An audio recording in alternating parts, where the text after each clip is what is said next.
LEGO Speedrunning saw a lot of activity this month, including skip discoveries in the complete saga, many marathon runs celebrating Star Wars Day, and of course, world records from all types of games. So let's recap what happened last May in LEGO Speedrunning.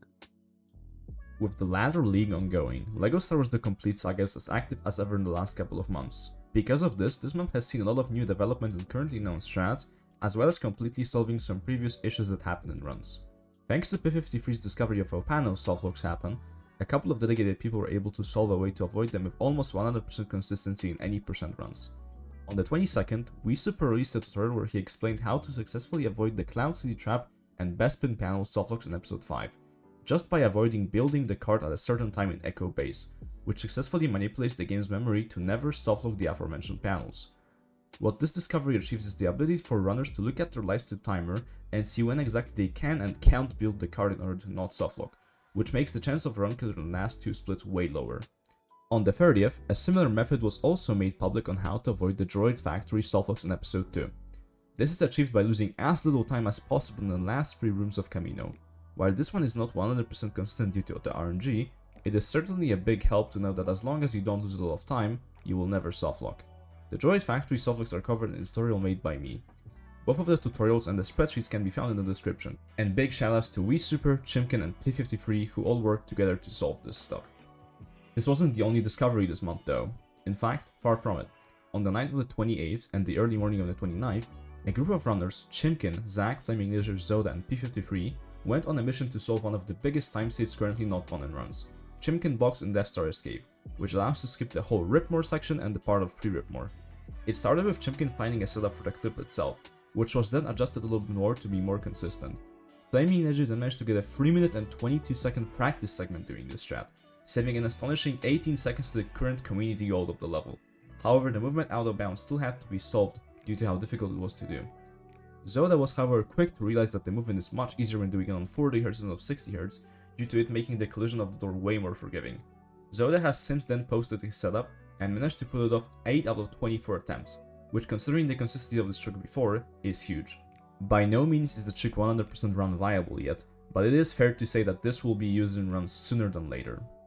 When all of this Chimkin box madness was happening, Jared, who for the longest time has been in the top 3 of the any percent category, managed to bring himself into the second place with a time of 2 hours, 22 minutes and 22 seconds on the 23rd of May, getting closer to getting the world record in the category and pushing Ginger out of the top 2. Next up, on the 28th, he beat his PB by just 6 seconds, getting a 2:22.16. And finally, only 10 hours later, he beat his PB again with an insane time of 2 hours, 21 minutes and 35 seconds, beating the world record in the 80% category, finally breaking Zach's streak of world records in the category, beating him by just 9 seconds. However, due to Jared not seeing his timer at the end of episode 3, he reset his game about half a second too early, which meant one of the levels was technically not beaten in this run. Because of this, the run had to be rejected from the leaderboard. However, it is still accepted as the unofficial any percent world record, and we're all very happy that aside from the small mistake that cost him the validity of the run, he managed to become one of the people to hold the world record in the category. As sad as this is, Jared hasn't stopped his grind, and it is inevitable that he will beat the world record again, maybe by even more. Only time will tell. Another, albeit smaller discovery happened in the Battle of Endor, where a couple of runners found a way to make a drop-in orb in the second to last room, which was a trick that was found multiple months ago and was nicknamed Paul's Grand Adventure, 100% consistent and run viable. The trick consists of 3 parts: dropping in your party out of bounds, doing the movement and hitting the trigger. The movement out of bounds is pretty straightforward as long as you follow the correct line, so that was pretty much solved instantly. The trigger part was initially solved by EJP Man, who found a setup that relies on slow walking with your character until you start losing height, then jumping to the door to the bunker. And the drop-in warp part was solved by Senor, who found a very good setup that uses specific character combinations to be able to drop in Han Solo out of bounds, who is the fastest character in your party. This trick does not save as much time as it looks. It's estimated to be only about a 6 to 10 second time save. However, in a level like Endor, every second matters, and this trick removes a bit of variance from this room as well. A few runners have already started attempting it in runs, and we will most likely see that number increase in the upcoming weeks. Lastly, another series of big discoveries, all of them in the last level of the run, Bespin. We started in the afternoon on the 30th of May, where EJP Man discovered a way to kill all the troopers from out of bounds after getting door clip by dropping out and staying low enough under the floor, which allowed faster to usually taking at least one death when finding the stormtroopers inbound. The timestamp for this is estimated to be at least 3 seconds. Just a couple of hours after this, something big started to unravel, starting with the discovery of a new, way easier and safer setup for bridge skip, which is part of the much larger trick, Grand Theft Falcon or GTF for short, that requires bridge skip to be used in order to save time. By entering the last room with Chewbacca on player 2, then taking an intentional death with R2, you're able to get 4 to 5 damage boosts very consistently flying over the gap, which is just enough to make it to the Falcon early. Bridge skip was for the longest time thought to be the hardest part of the aforementioned GTF. With it solved, only one part of the trick remained, the elevator clip in room 1, and after a long session of sleuthing and voice chat, a setup was found by Zach with the help of myself, Bricko, and Ginger. Utilizing a very precise visual cue, it is possible to make the clip consistent as long as you're able to be in the same spot every time. It was also found that doing this trick on 50Hz gives you a much better chance of landing on the wall after clipping out. Armed with those 3 discoveries, Zach was able to get an individual level run with GTF, the first one in over 2 years, getting a 536, which would be an equivalent to a 444 split in any percent, saving 25 seconds to the current community gold. A top 6 runner, Frostbite, was also able to get a good practice segment for the split, getting a 453, which also destroyed the CG by quite a bit if it were to be done in runs. Same with E-Roadhouse, who got a 449. The runners that have practiced this trick and then done segments with it are all saying that this trick is almost entirely now viable in runs, and I can't wait to see it done in the near future. Also earlier this month, TCS started its 4th ever any percent tournament, TCS Ladder League, which is a completely different format from the past formats used for TCS any percent. This one entails a 8-week ladder that whittles down 26 runners down to 8 for a final bracket that's going to be single elimination. So far in the tournament, we've gotten through our play-ins, which got us down to 24, unfortunately seeing Apple and Yahoodles leave the tournament. And then week 1 and through week 4 so far, we've had 2 people eliminated from the bottom of the rung and 1 person qualify in the top of the rung. Week 1, we saw Anonymous and Raffo go out in the bottom rung, while Zach was promoted to the top 8, getting the first seed. Week 2, we saw Anorak and Nolan get eliminated from the tournament, and Ginger get promoted to the second seed. And then week 3, we saw Court and Zoda get knocked out, and Frost promoted as the 3 seed. And it is exciting. I hope you guys can tune in to all the remaining matches and the remaining 4 weeks we have left of the main ladder, as well as the final bracket. Milkblade kicked off the month of May with a historic world record in Bionicle the game. After missing out on breaking the 37-minute barrier by 1/10 of a second in February, he felt a little motivated and spent weeks grinding through dozens of dead runs to Tahoe Skip every day. And on May 2nd, he finally broke through with a time of 36 minutes 58 seconds, making it the new overall fastest completion time for the game. Later on in the month, I found a few small time saves, including a consistent setup for the fastest possible 3 cycle for the Tannock boss fight. Instead of shooting 3 shots in the first cycle, shooting 2 will allow you to start the second damage cycle much faster, making the earliest possible 3 cycle much easier and much more consistent. Then, on May 30th, things started to get pretty crazy. Game modder and data miner Hexadecimal Mantis discovered that the secret debugging cheat codes left over by developers were accessible on the PS2 version by using a second controller. By combining a cheat that unlocked all levels and another that completed the current level, it's possible to start a new save file and then beat the game in under a single minute. Bionicle Heroes saw some activity with Lotus returning on May 31st to optimize the Ancient Forest level in Zaktan's jungle. By losing some time in the first room to get more pieces, they were able to save more time by getting into hero mode sooner due to the higher piece count. Lotus then extended their advantage in a similar way with GC2, resulting in a new best level time of 4 minutes 49 seconds, a 36-second improvement. Continuing their grind from last month, Rind lowered the Maze of Shadows record time on May 4th. They were nearly 2.5 minutes behind the record coming out of floor 7, but after nearly a 1 minute gold in floor 8, they started making up all of their lost time by floor 13. Their rapid pace continued with another big gold on floor 19, and they closed out the run almost 2 minutes ahead with a time of 2 hours, 43 minutes, 6 seconds. Holy cow, there were so many run showcases this month. Firstly, on the tip of the month, Jank Pickle ran LSW1 GBA any percent for GDQ's 2005 time capsule event, with commentary from John. May the 4th be with you. This is the second day of the 8th annual Kessel Run Marathon, a 3-day Star Wars speedrunning marathon, where Carcoon ran LSW2 any percent as the last run to end the day. GDQ also had their own Star Wars celebration, where the LEGO handheld master, John, ran TCS DS all levels, with commentary from Lord Magecar. Revenge of the Fifth. John makes another appearance, this time commentating Garrison Larison's TCS Any% run on Xbox. Also in the booth was Garrison's roommate, Jacob. Back to the Kessel run. The classic duo of Saber and Jablinski instead compete against each other, this time in a TCS free play race, with the commentary booth being occupied by Evan and Anonymous. That's all for Star Wars, but there's one more marathon that happened this month, Pottergon. It's basically Harry Potter runners running non-Harry Potter games. On May 26th, Captain Paxo showcased LEGO Indiana Jones 1 with some chicken commentary.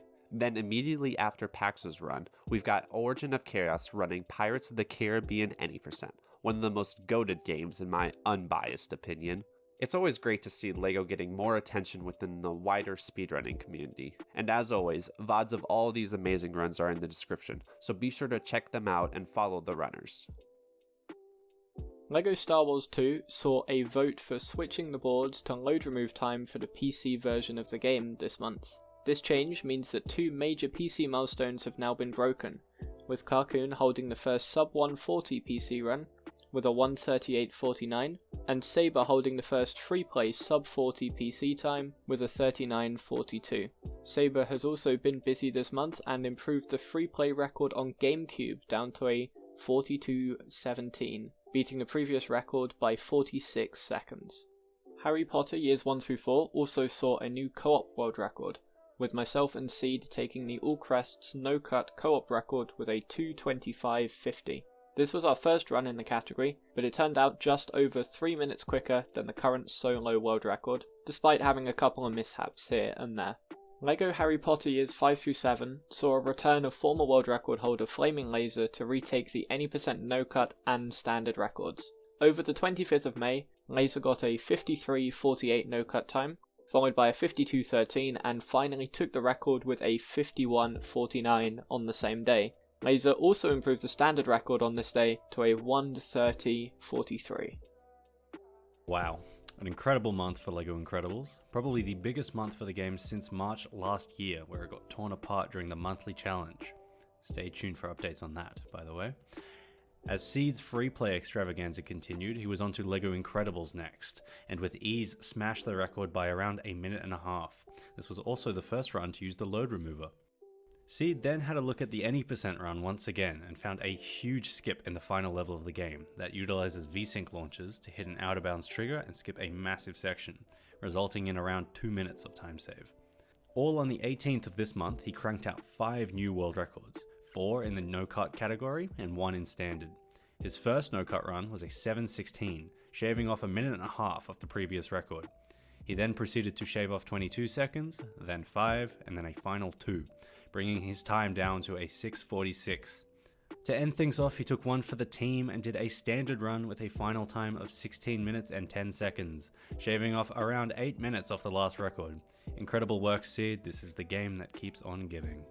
Here we have a handful of impressive runs throughout the month. Starting on the 9th, Seed once again achieved a banger world record by taking the LEGO Movie 1 Any% world record straight from Zero the Hero's hands. This is the first run utilizing a handful of new time saves that were found not too long ago, including the VSync off boosts. Seed managed to shave around a minute and a half off the previous world record, bringing the time down to 1 hour, 55 minutes and 42 seconds. Nice job, Seed, another world record for the books. On the TSS side, Fred and Charu continued their dominance in the co-op categories. They were able to shave off roughly 27 minutes over their previous 100% co-op time on the 16th of May. They finished their run with a mind-blowing time of 12 hours and 33 minutes. For reference, the Hondo solo run is over 24 hours long. Huge congrats to them for optimizing this category. If you thought one Hondo co-op run was enough this month, Chimkin and T-Fresh thought otherwise. On the 22nd, they decided to tackle a 100% co-op run of the LEGO Movie 2. Known for its gruesome 1p2c, this game heavily favors co-op gameplay, and Chimkin and T-Fresh proved it. With a final time of 3 hours, 47 minutes and 27 seconds, this is the first ever completed run of this category, and a huge insight into its potential.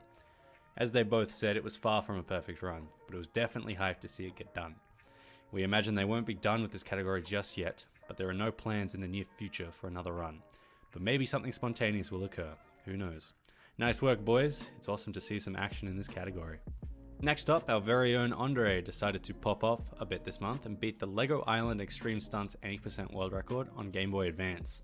With a final time of 1 hour, 40 minutes and 28 seconds, this is the first run on the entire board. He then went back and decided to beat the LEGO Island Pepper Percent world record, and he did it 3 times. Once on the 9th, once on the 20th, and once on the 29th. His first record beat the previous one, held by Don Fortune, at 13 minutes and 5 seconds, and he beat it by 20. Andre then decided to beat that time, just by 1 second this time, but then finally a whopping 28 seconds just at the end of the month, bringing the final time down to 12 minutes and 16 seconds, nearly a minute off where it started just a month ago. And to end things off this month, Viola Guy was lurking in the background and making his way through the LEGO Jurassic World free play individual level runs, taking all of them one by one. After accomplishing that goal, he aimed to get the full game world record. His first time was an hour, 4 minutes, 46 seconds, followed by a 56 minute and 37 second time, barely missing the world record. Finally, topping things off with a final time of 55 minutes and 7 seconds, beating Seed's time from last month by almost a minute. Great job, Viola, and congrats on the grind paying off. That just about wraps up for May 2024. As always, make sure to join the LEGO Speedrunning Discord to stay up to date, including LEGOthon coming up this July. Thanks for watching, and we'll see you next month.